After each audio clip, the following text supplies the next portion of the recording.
People ask me, who are the Cajuns? Where's their home? What are their roots? What does their culture really reflect? And what is it that sets them apart from the rest of the world, even today?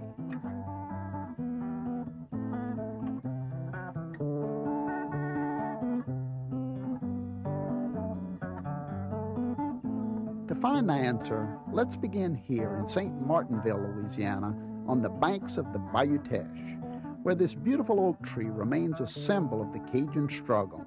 For it's here, as the legend goes, that Evangeline found her lost love, Gabrielle, only to find that he had married another. Evangeline introduced the Acadian people to America, and Longfellow's tragic poem of ill-fated lovers torn apart by the deportation of the Acadians from Nova Scotia remains a romantic tribute to their struggle to maintain their community and to establish a homeland. But what of the real people behind the story of Evangeline? Well, it was here in South Louisiana, on the prairies and down on the bayous, that the Acadians found a home. And for the last 200 years, generations of children and grandchildren have continued to express a rich cultural heritage that draws upon our French ancestry and our unique surroundings and location deep in the Mississippi Delta. Won't you join me as I take a closer look at Cajun Louisiana?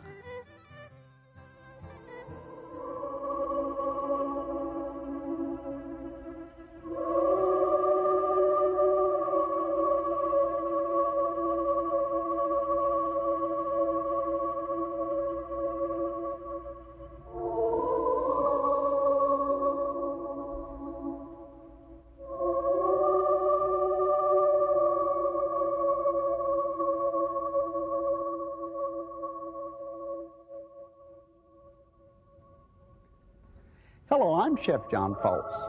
My Acadian ancestors were among those who arrived here in South Louisiana in the late 1700s. They were French, they were refugees, they were Catholic. Nothing was more important in the life of an Acadian than the church. From baptism to marriage to death, the Catholic Church became the foundation upon which every Cajun community thrived.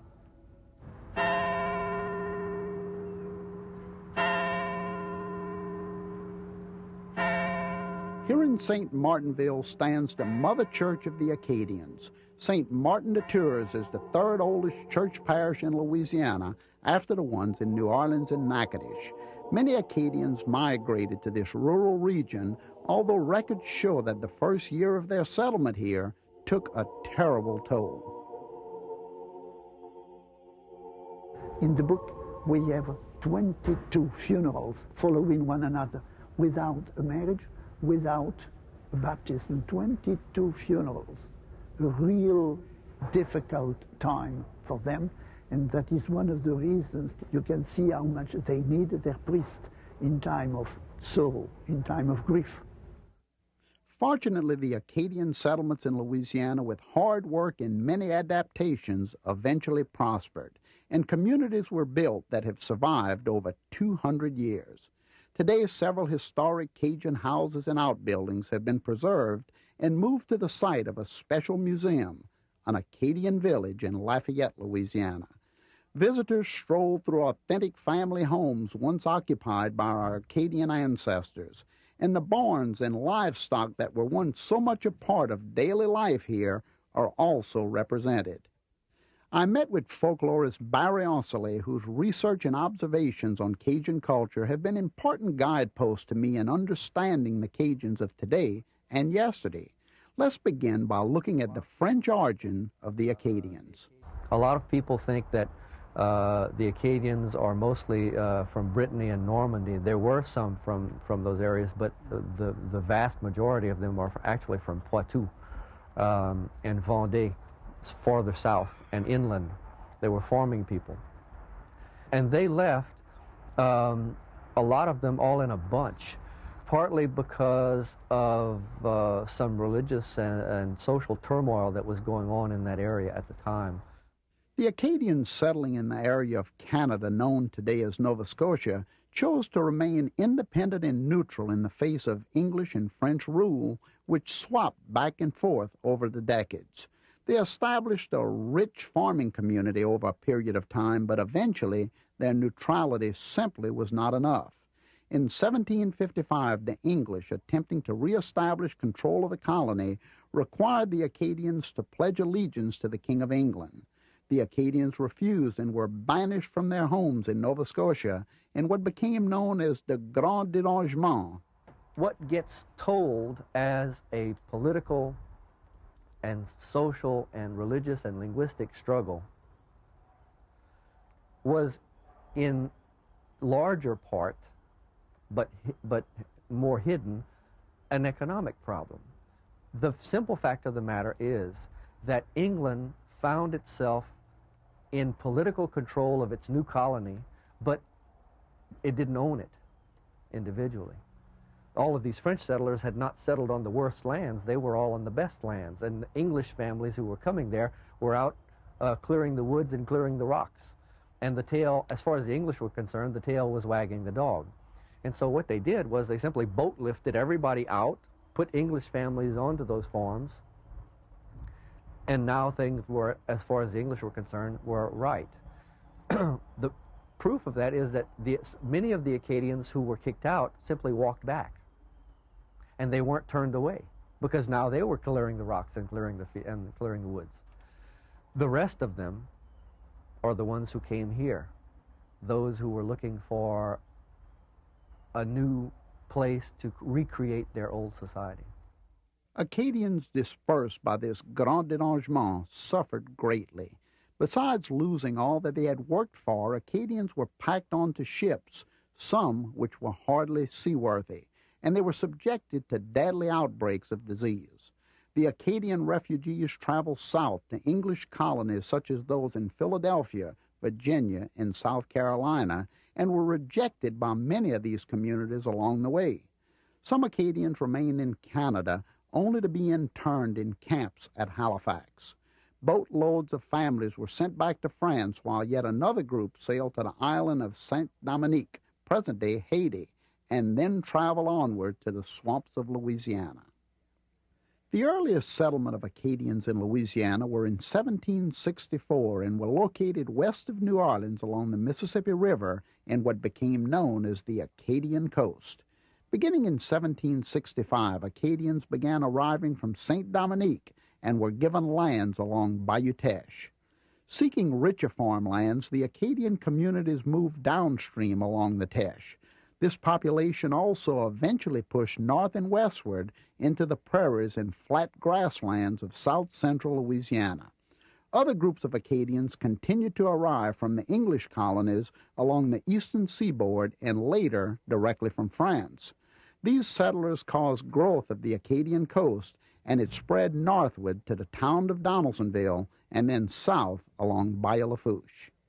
Separating these two areas is the vast Atchafalaya Basin, a rich wetlands area home to an abundance of wildlife and fish that had a definite impact on our Cajun cuisine.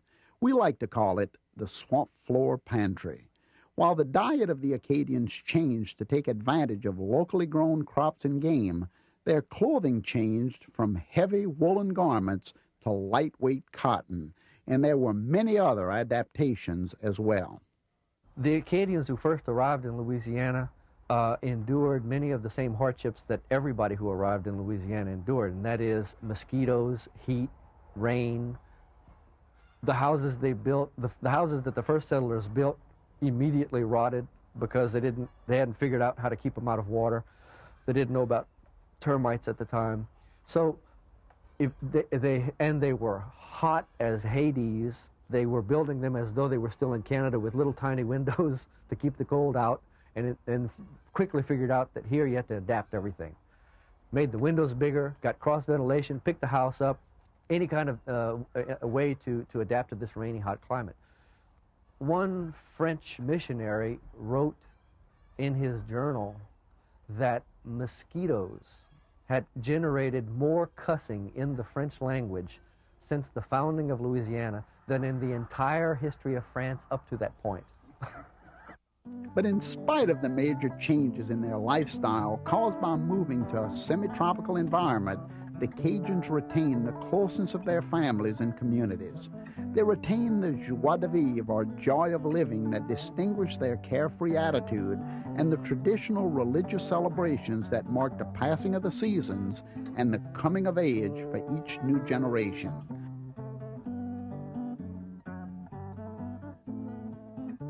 One of the traditional celebrations that's still around today is Mardi Gras. The Courir de Mardi Gras is a feast day before the start of the Lenten season. The running of the Mardi Gras in Cajun country is a rural event, unlike the elaborate parades you'll find in New Orleans, but there are similarities. There's still a procession in the Cajun country Mardi Gras, but the Cajun country Mardi Gras is not throwing beads and doubloons to people who are observing on the side. In Cajun country, the procession itself is doing the begging. And what they do is they go from house to house around their community and collect ingredients for a communal gumbo made later that evening.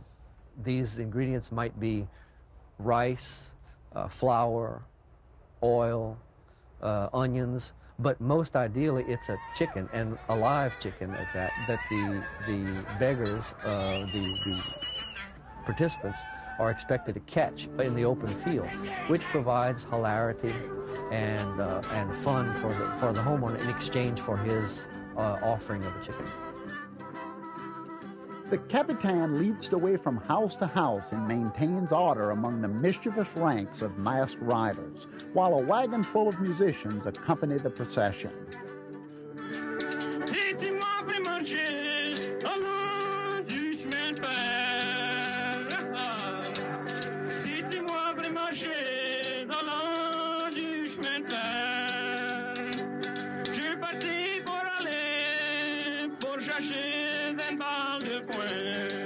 A community dance or fête de deux is often held to entertain out-of-town visitors as well as town folk. The homemade costumes portray different roles, but some of the more traditional ones feature pointed hats, a European custom that poked fun at the headgear of medieval noblewomen, and these simple painted screen masks. Oh, you've got people who wear them. Some of them will keep the same one for 10 or 15 years, and I'll come back and every year, change the eyes or something. They grow quite attached to their mask, and they're very serious about masking, to the point that some of them will switch costumes, and you won't know who's wearing the mask to begin with. They put gloves on so you can't recognize their hands. They'll buy brand new shoes so you can't identify their feet. They're very serious. But masking is it's a coming of age in Cajun country. I jokingly refer to it as a Cajun bar mitzvah, because a boy he comes of age when he's allowed to run Mardi Gras at 18. Throughout the day, preparations are made for the communal gumbo. These free-range chickens and guinea hens are fabulous when they're added to a pot of dark ruined vegetables, and perhaps we'll add some fresh sausage to the pot too. A big bowl of this gumbo is what every Cajun needs to make it through 40 days of Lent. But don't think that gumbo is reserved for Mardi Gras Day. Cajuns enjoy gumbo all year long, and the ingredients can change with the seasons. I like nothing better than a big pot of seafood gumbo with okra, but some Cajuns get downright adventurous with the ingredients. In South Florida, there's a joke that was going around right after the hurricane, that in South Florida, the people in these tent cities were sitting around complaining about what can we do about all these dead animals everywhere? It's just terrible. The nature kill is just horrible. And here in South Louisiana, everybody was asking if anybody had a recipe for any of these things. And that's based on a very profound truth, and that is that the Cajuns had to figure out how to survive. They would eat anything they could find that was there. They'd find a way to make it palatable. Cajuns have always taken a good ribbing about cooking from the swamp floor pantry, but that hadn't stopped us from continuing to enjoy what some might consider exotic fare. At the Frog City Cafe, my friend Chef Roy Lyons marinates his frog legs in buttermilk, then fries them up in a crispy batter that's as fine a dish as you can ask for. And that's exactly what I ask for whenever I visit Rayne, Louisiana. Rayne is known as the frog capital of the world, and their frog murals are a source of community pride. This one is a hat that's painted with a barometric paint that changes color whenever the weather changes. And this one's modeled after an old perfume ad. The people of Rayne seem to have a really great sense of humor. Just take a look at this froggy fire hydrant on the street. But I'll tell you, my good friend and Cajun storyteller, Dave Petitjean, we have a favorite frog that's a real eye-catcher and worth a trip to Rayne just to see. Internationally known mural artist Robert Dafford has painted the granddaddy of all bullfrogs, and it makes quite a striking impression as you're driving down Main Street in Rayne, Louisiana. In Cajun French, the word for bullfrog is wawadon, kind of like the sound out in the swamplands. I'm yet to catch one quite this big, but you know, I think the average Cajun family could probably put one of those legs away in a meal. It's something to think about when you're heading out into the swamp. And that's exactly where Dave and I are headed, to McGee's Landing on the edge of the Atchafalaya Basin. Why is Cajun humor so important in our culture? The minute people find out we're Cajun, they say, first thing, tell us a story. Yeah, because, again, it's our attitude. You know, our philosophy is love life, and life is going to love you back. And it comes from our origin, I think. You know, when we're thrown out of Nova Scotia with nothing but the clothes on our back, adversity will make you or break you. In our case, it made us. And I think it made us because we have the ability to laugh at ourselves. And I think that's what people like about us, is that we don't mind laughing at ourselves, making jokes on each other. Exactly. The stories are always about us, but yet it never offends us. No, because they're not meant to be offensive, and they're not taken as an offense. And I think that permeates everywhere, and people sense it. Personally, where does your material come from? I steal a lot.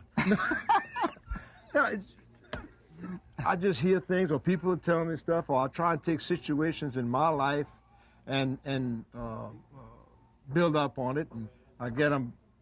I'm farmer, I'm agricultural background, and like Clay Smiles, a friend of mine, you know, and he wants to make money. We're very, you know, hardworking people, and he had a mud hole in front of his place, and the cars kept getting stuck. He'd pull them out. One guy came by, he pulled him out.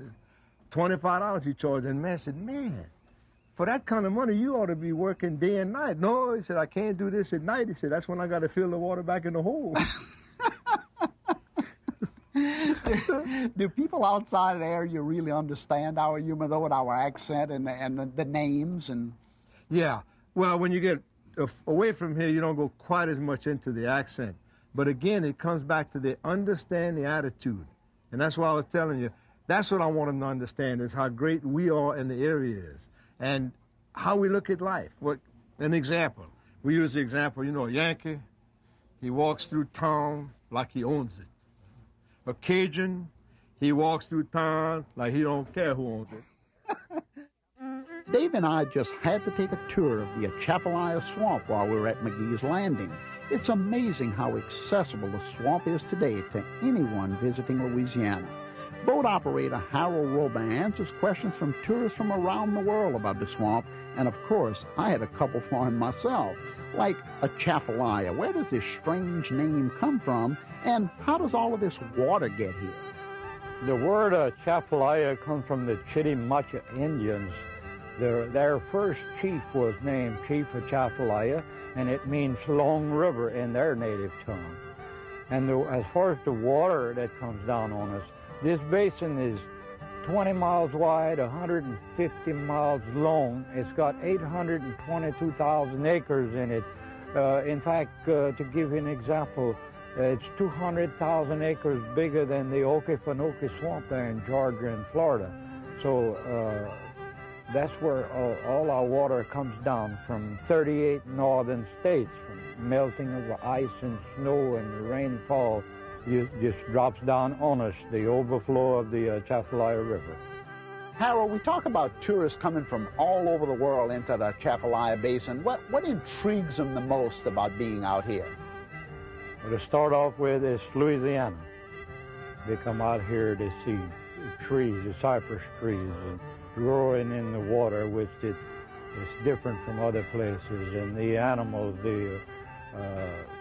birds, and crawfish, the sport fishermen, and it's also peace and quiet here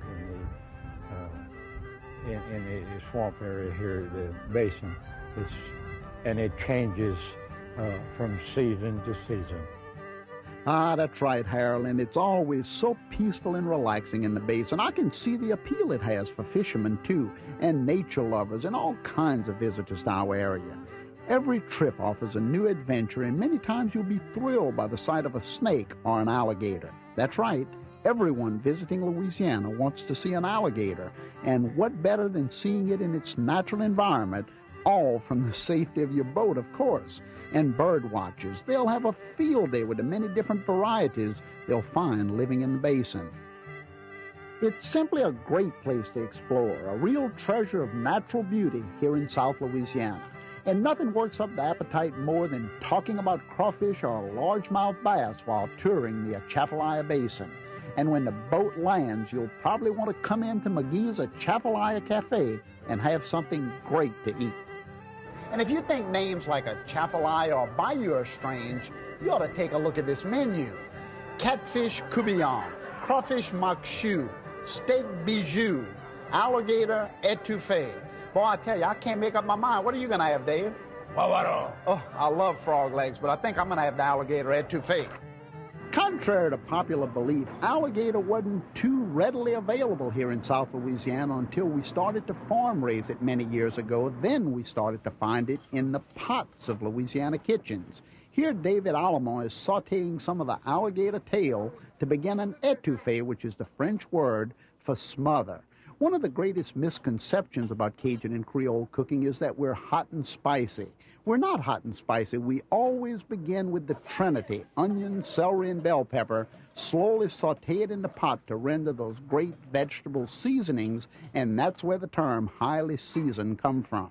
The etouffee is smothered, and here we're going to smother the alligator tail with the onion, celery, and bell pepper and a rich seafood stock to create the famous etouffee of South Louisiana. I can't wait to get a plate of it. Oh, Lord, man, look at here. Alligator etouffee. That looks Dave, it's delicious. You should try it. And if alligator's too hard to find in your area, just substitute chicken or another Cajun specialty, crawfish. There probably isn't a better-known cultural icon for the Cajuns than crawfish, and everybody associates it with the heart of Cajun cooking. And yet, crawfish were not widely eaten until not all that long ago. We have a letter from a USDA agent in the 1920s who was trying to get Cajuns to eat crawfish and couldn't. He couldn't convince them to do it. And yet by the 1950s and 60s, with the processing of tails, and somebody got this bright idea to prepare tails, because before then, any crawfish recipe would have started, first you get some bait and some nets and go out and get, because you couldn't buy it. But once people started marketing it, people became interested in experimenting with it. And we got crawfish etouffee, which dates from the 1950s. We got, people started making casseroles, and now we ended up with the cultural blending process that's always been at the heart of Cajun culture continues. We have crawfish enchiladas, we have crawfish tacos, we have crawfish egg rolls. While crawfish tails are easy to find in Louisiana grocery stores these days, some people would rather just catch their own.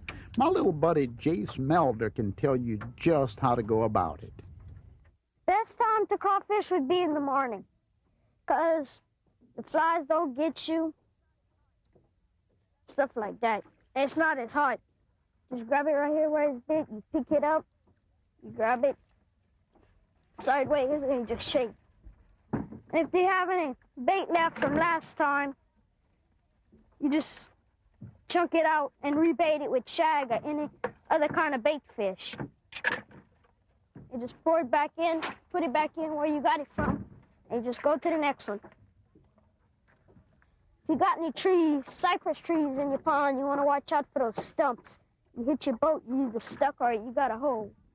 You want to watch out for the water moccasins and snakes like that. They're very poisonous. If you ever pick up one with a snake in it, you just put it back down, and keep on going. The PVC pipes, you could say about 5 inches round with little holes.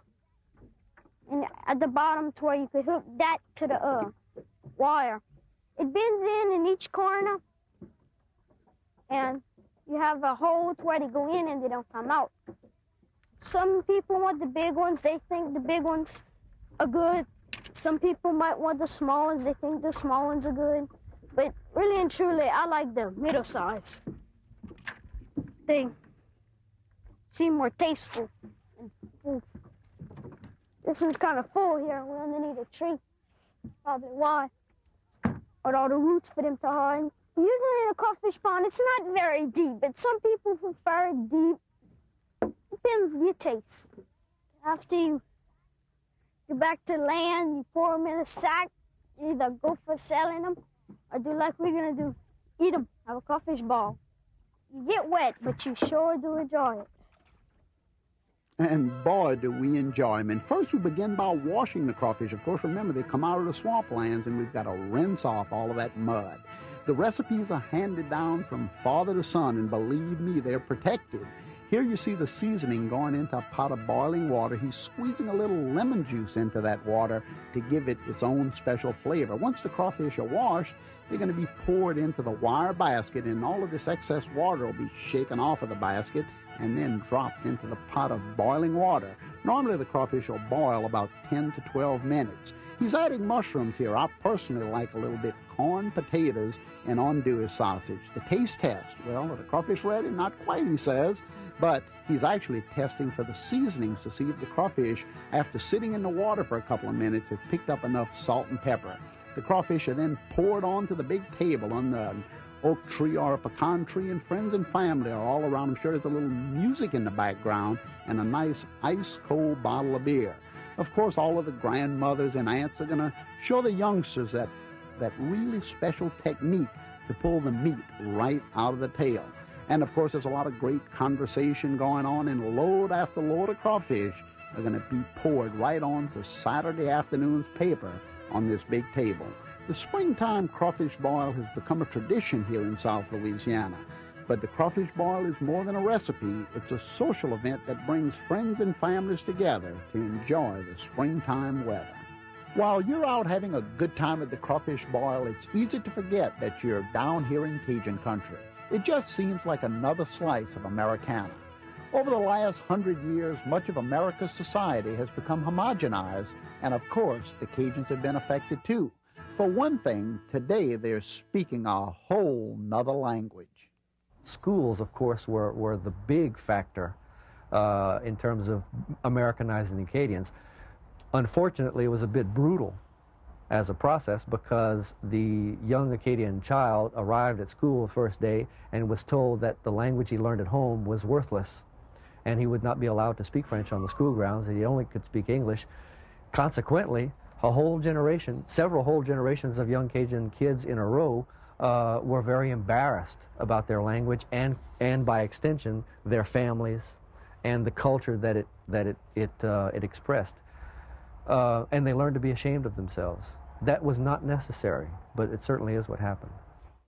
Since those unfortunate days when French was banned from our schoolyard, we've come full circle.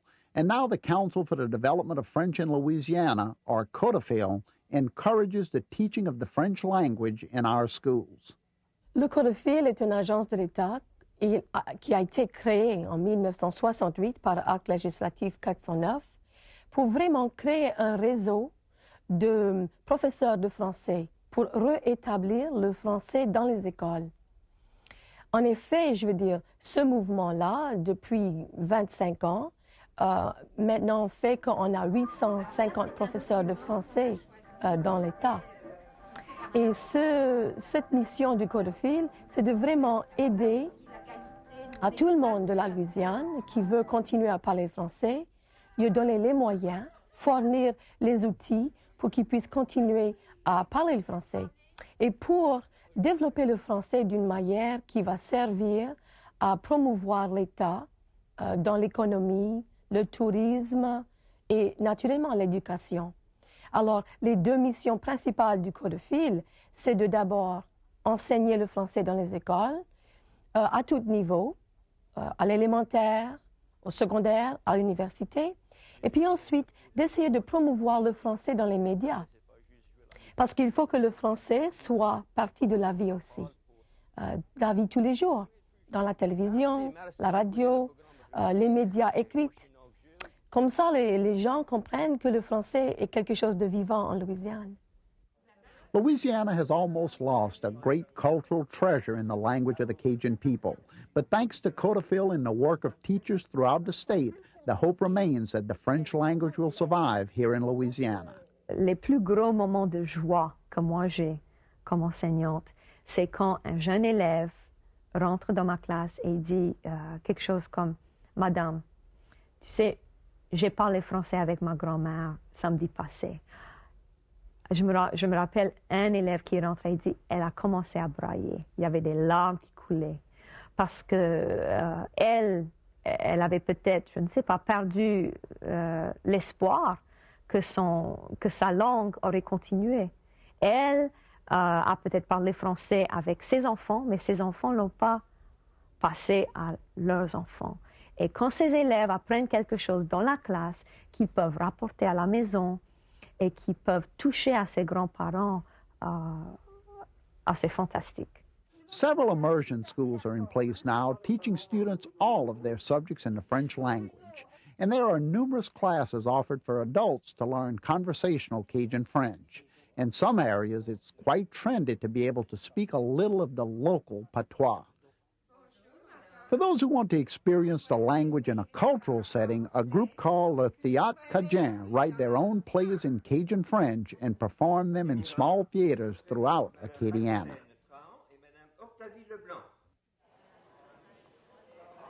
Cajun culture remains very much alive in the arts. Floyd Sonnier is one Cajun who has captured in his drawings the Cajun way of life. I not only see myself as an artist, but I also see myself as a historian, where I'm recording history, so to speak, not necessarily the type of history that you would see in history book, but more history of the architecture of the area, the lifestyle, the way people lived, what they did on a day-to-day basis, their loves, their family life, their belief in God. I like to portray that. I go back 3 generations and further back.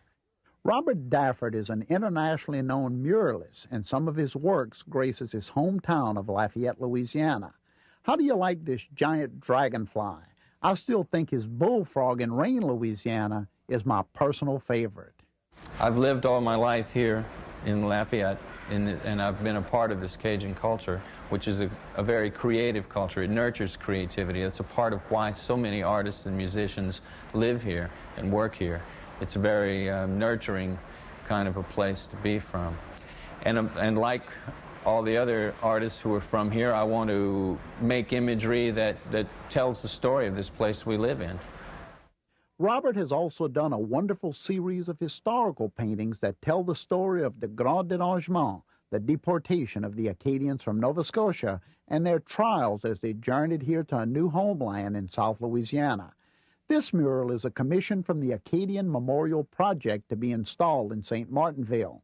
It depicts the arrival of the Acadians in Louisiana, and the people chosen to model for it are actual descendants of notable Cajuns who came here over 200 years ago. In a different light, modern artist Francis Pavy finds inspiration in Cajun culture that surrounds him. A lot of my work is autobiographical, so it's about experiences I have, things I see, people I talk to, stories that people tell me. You know, for example, I like to go dancing, so I paint a lot of dancers, and I like to go fishing, so I paint fish or those kind of things. I like to go to rodeos, so there's a whole local rodeo scene. They have rodeos like every other Sunday, and they move the little rodeo around. It's a small rodeo circuit. It's not like the big rodeo, and it's very local, and I like to go see that. And generally they play local music like Zydeco music or some Cajun music. there's a whole wealth of material here. I mean, it's not just, you know, social interaction between people. It's like nature's really great too. While the image of Cajun life is certainly worthy of artistic expression, the movie industry has not always been kind in the way they choose to portray the Cajuns. If you believe everything you saw in the movies about the Cajuns, you would swear that we're all standing knee-deep in water with a beer in one hand and punching somebody out with the other. When in fact, that's not at all the case. There are bankers and bus drivers and everything in between. It's real easy to see how people outside of Louisiana might think of us Cajuns as fishermen and farmers or people who live in swampland cabins.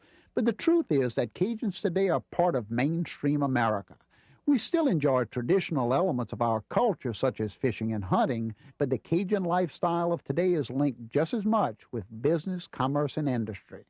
I met with my good friend Cy Brown, a leading international exporter of Cajun and Creole foods, and I asked him what differentiates the Cajun entrepreneur of yesterday with the modern-day entrepreneur. Number one, education. Number two, the use of the technologies that exist today that did not exist when my father and my grandfather were running our company. And then the third thing is the infrastructure that is available today that people just take for granted, but they don't realize that 20 or 40 or 60 years ago, this infrastructure did not exist. That infrastructure includes our modern roads and highways, which finally allowed for easy transportation of people and goods in Louisiana. Just take a look at this section of Interstate 10 that crosses the Atchafalaya Basin. Completed in 1973, it took 6 years to build and is over 18 miles long.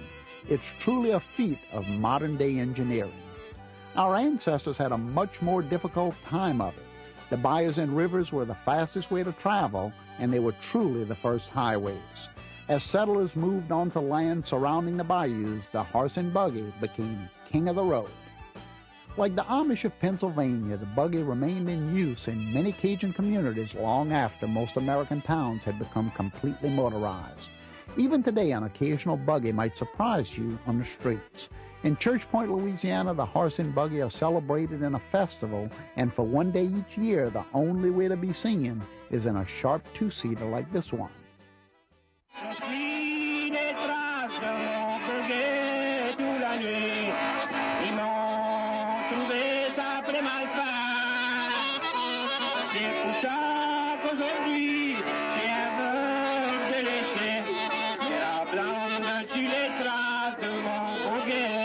Even though Cajuns have become part of the American mainstream, events like these are a fun way to remind us of our past. And we're discovering that our connection with the past and respect for our heritage not only gives us some depth in understanding where we came from, but it keeps us unique. Visitors here seem to appreciate that difference. There's no question about it. The atmosphere here is unique. There are not a lot of places in the world that have a truly unique atmosphere that a person from outside can come to and sit and sort of savor this experience. And I would say that Europe is the most famous and the most unique area in the world for atmosphere. They have it. It just absorbs you when you're enjoying an evening or some experience in Europe. It is truly a different atmosphere, and we have that here in Louisiana. It doesn't exist in a lot of other parts of America. It is they just have a bland existence there in terms of atmosphere. The world is very ready for Cajun culture because it is a very pleasant and a very deep culture that people can get into and find a tremendous amount of enjoyment, both from a personal standpoint and an intellectual standpoint. What needs to happen is the story needs to be told. The word has to get out to other parts of the United States and to the world as to what the Cajun culture is, what the elements of it are, and to clear up a lot of the misconceptions that are a little slightly negative. But yes, the world is ready for Cajun culture because it's a great story to tell. One of the aspects of our culture that's been so popular is our wonderful cooking. But unless you've tasted real Cajun cuisine, you might think it's all based on cayenne pepper. One of the things that's misunderstood about Cajun food is the spicy aspect of it. We use what is referred to here is three spices that are referred to as the Holy Trinity. Our onion, garlic, and bell pepper. And that spice combination is the foundation of the Cajun cooking, and it is what makes our food different. And the way that we like to prepare our sauces and gravies with that basic spice flavoring is what makes it different as compared to a Mexican or a Greek culture where different spices are the foundations of those food cultures. And there are some other notable ingredients in Cajun cooking. For one thing, the meats we use for seasonings are a bit different. Here in the kitchen at Mulat's, I'm looking at some of those meats with Chef Buffy. In smoked sausage alone, you see two different varieties, the real heavy smoked sausage to the right, and then the much lighter, leaner version to the left. Both of them impart a different smoke flavor in the dish. The andouille sausage that you're looking at here is different from smoked sausage in that it's hand-chopped and seasoned with garlic, pepper, and salt rather than ground as the smoked sausage is. It's the most popular of our seasoning meats.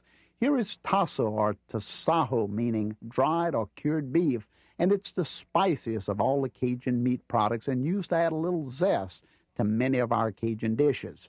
The smoked sausage or andouille is always added to a pot of simmering gumbo, the premier soup of Cajun country, and it adds that heavy smoke flavor. But the tasso is what goes into a pot of makshu, our famous corn and tomato dish, but it's also used in stuffings and many other dishes here in Cajun country. Some folks enjoy eating Cajun food in a lively setting like here at Mulat's, where Cajun music and dancing are an important part of what they offer. Today, family and friends can gather for a meal and an evening of dancing to traditional Cajun music just about every day of the week.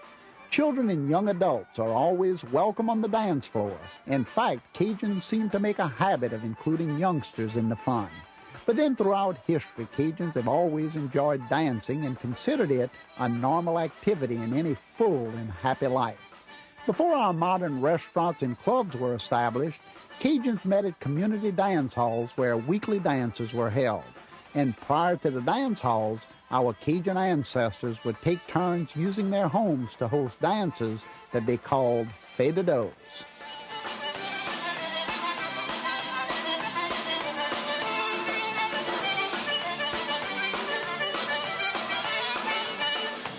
They would take a house, they would empty a room, they'd make the fête de dos and dance in it. The reason they call it the fête de dos, they would take that baby and say, fête de dos, baby, that means go to sleep.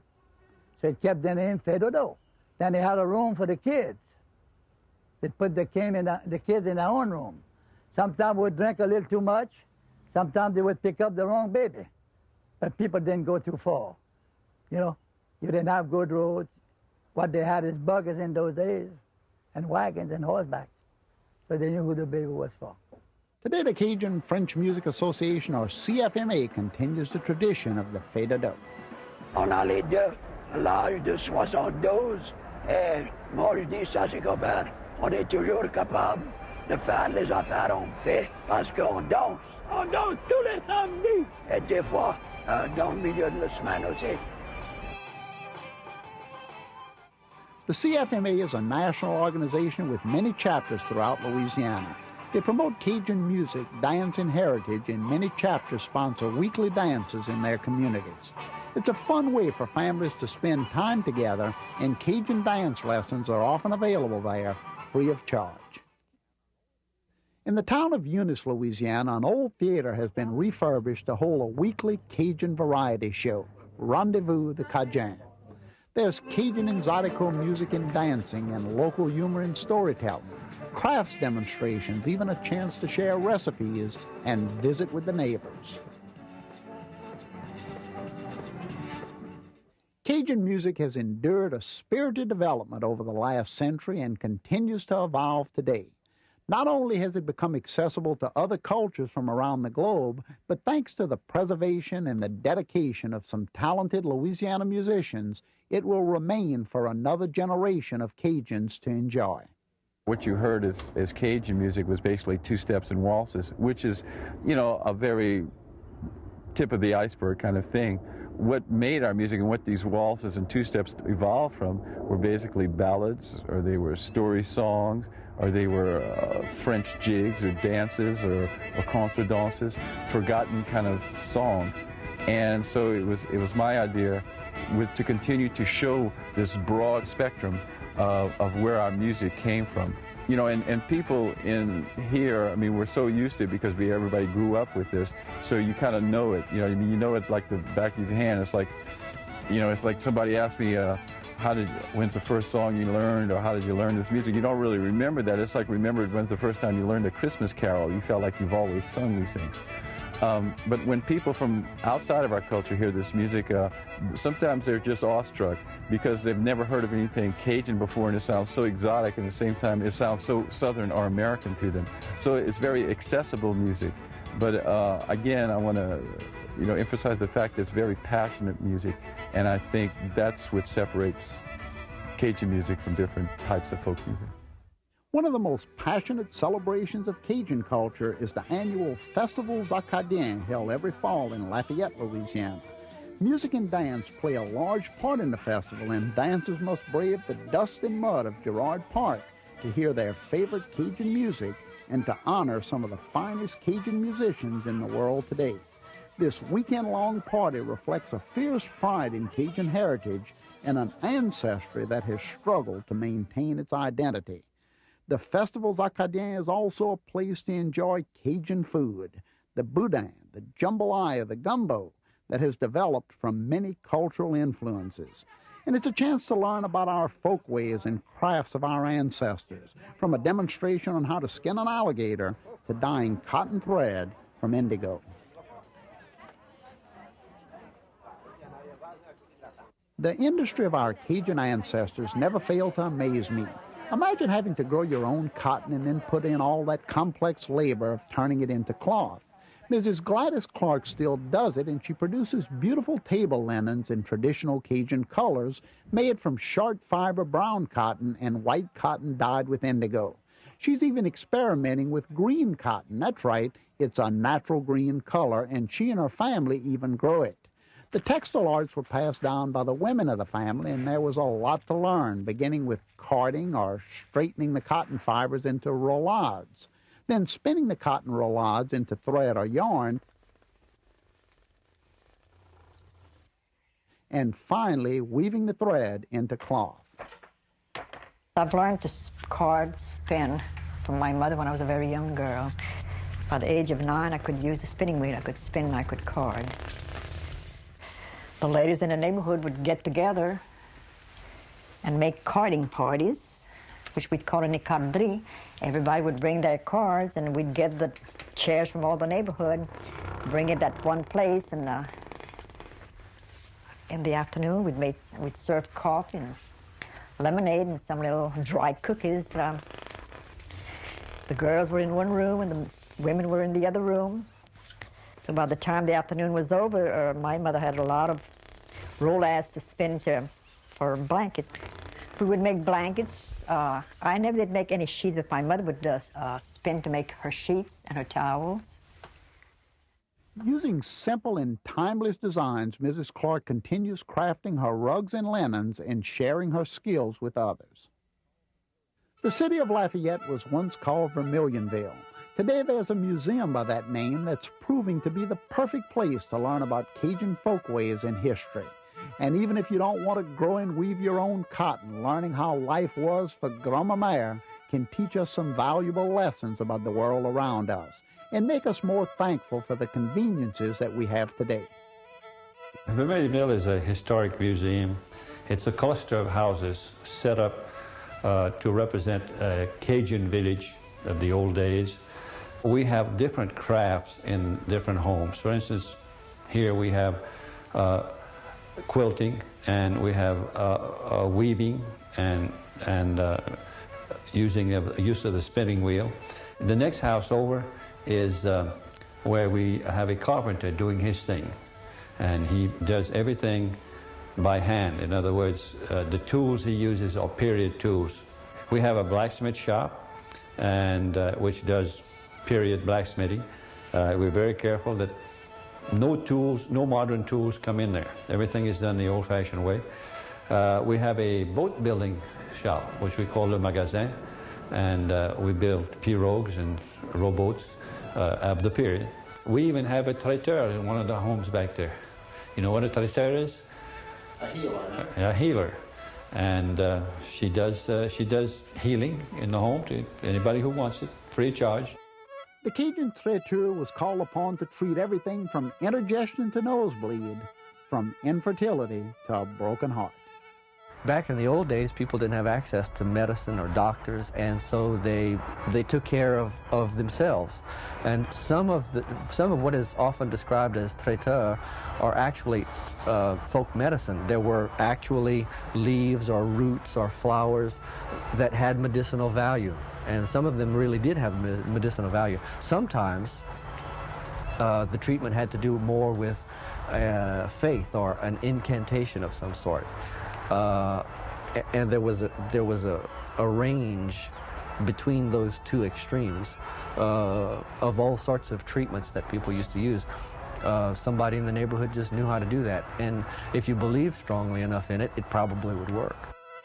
As we've learned, many of our old remedies were based on sound experimentation. Remember, about a quarter of the drugs worldwide today come from plant sources. Bill Fontenot has studied the indigenous plants of Cajun country, and he shared with me some of the medicinal herbs and plants that are still in use today. This is red bay, which is our native bay leaf. The bay leaf that most people use in cooking today is a Mediterranean bay, and it does tend to freeze over in the winters, particularly when the plants are young. But our native bay doesn't, and it's been used for a long, long time for cooking as well as its medicinal properties. This is called spice bush, which locally was known as carencrow bush. The twigs of this plant were made into a tea that was used for upset stomachs and other gastrointestinal problems. This one's just coming into bloom. And of course, this is mamu, a plant that is definitely still in use today. A tea was made from both the roots of the plant as an expectorant for coughs, and also from the seeds of the plant, which come right after the blooms, and it was used as a cough suppressant. We can only assume that the Cajuns learned to use native plants as medicines and food through their own experimentation and by learning from the Native Americans and settlers that were already here in South Louisiana. It's through learning and borrowing from other cultures that the Acadians survived. But since the turn of the century, the Cajun lifestyle has changed dramatically, and many worry that Cajun culture won't survive much more change. People have been predicting the demise of Cajun culture since the last century, and it survived the swinging 20s and the 30s and the wars and the rock and roll 50s and the Beatles and everything else, and people have every decade people have said, well, the Cajun culture is dying. And every time they try to bury us, we pop up in the coffin and say hello again. We're changing. A lot of people have a static idea of culture. That is, culture is as it once was when I remembered it and liked it. But Cajun music is changing, Cajun cooking is changing, Cajun architecture is changing, and Cajuns are changing. Working at new jobs, buying computers, and yet they can still figure out a way to be themselves. This culture is not ready for an autopsy. We're still alive and well. We are alive and well and ready to share the richness of our culture with others, especially the wonderful food that visitors come back for time and again. Here at the Duson family cabin, La Trouvaille, Mama Dusenberry and her family and friends entertain guests with a Cajun band and serve up delicious home cooking like this big pot of dirty rice. It's a mixture of sautéed seasonings and chicken livers that color the rice a dark shade, which is why we call it dirty. And it's a perfect accompaniment to serve with roast or chicken. Rice is the basis of another Cajun delicacy, boudin. And some of the best boudin I've ever tasted is sold at this Jennings restaurant by Ellis Cormier, the Boudin King. In this dish, the rice is cooked and mixed with pork and other seasonings and then stuffed into casings. These are boiled and served up hot at the restaurant, or of course they can be packaged for takeout. These bags can even be frozen and used later. Of course, the most famous rice dish from Cajun country is our jambalaya. It's not hard to cook one up at all. All you need is a black iron pot and a bunch of different vegetable seasonings. And then, of course, you can add a little sausage and shrimp. It's great if you have a friend to help, too. Once that's all cooked, then I'll add a little bit rice and jumble it all up. It's one of our favorite dishes in South Louisiana. It's served as an entree or as a side dish. Okay, let's see. Ooh, boy, looks great. We Cajuns are such fun-loving people that we can make a grand event out of something as simple as eating shrimp jambalaya on the banks of the Bayou Teche. If that all sounds like great fun to you, then you need to come and visit us here in South Louisiana and experience for yourself the music, the food, and the people of Cajun Louisiana. John, you know Claire's down at Pecan Island? Yeah, sure I know Claire's, absolutely. He's still farming? Well, let me tell you, he needed to get some money to put in his crop, so he goes to the bank. Now, Claire's don't know about all that stuff. You know? So he goes to the bank. He said, "Bank, I need $5,000 to put my crop in." The bank said, "All right, Claire." He said, "We'll loan you that, but we need some collateral." He said, "Collateral? What's that?" Well, bank says, "Look, you know them cars you got? So you put up them cars, we give you the money. If you don't pay that note, we're going to take them cars." Paul Clay didn't like that, no. But he had to have the money, so he got it, went back to the farm. Well, he hadn't been there too long, and some oil well people came out, give him a big lease. Well, he got $10,000 check. Go to the bank, he said, "Bank, cash that check." So the bank cashed it, give him all that money, handful of cash money. The bank looked at that and says, "What you gonna do with that?" He said, "The first thing, here's your $5,000. Bank said, "Man, you can't go walking around with $5,000 in your hand." He said, "Let me take care of that for you." Ha! Claire looked him straight in the two eyes. He said, "Okay, my friend." He said, "How many cars you got, huh?"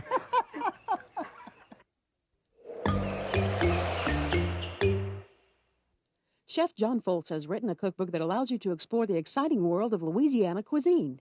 The Evolution of Cajun and Creole Cuisine is a full-color 352-page book containing food history and recipes for gumbo, jambalaya, makshu, and other Cajun dishes.